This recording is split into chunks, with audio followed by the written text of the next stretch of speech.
bamubwiye ko ibiryo hano byagabanutse, abantu bariko bararya ivyondo, abantu bariko bararya ivyatsi. Umuyobozi rero mukuru wa ejisi aca aterwa n'ikigongo, aca arungika intumwa yiwe ivuye i Nairobi, azana ibiryo vyari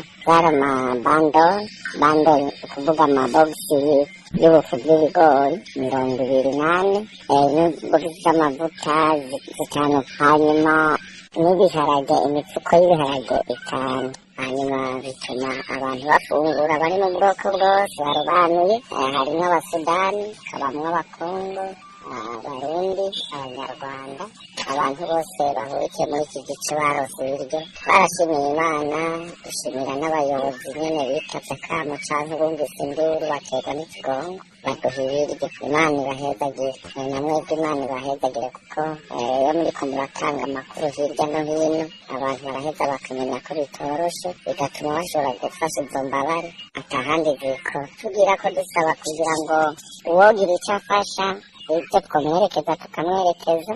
Twebwe abarundi n'abakongo n'abanyarwanda tufatanye mu nda. Ego iyo tugize ako turonka ntitugomba ko karya umwunda karoseko.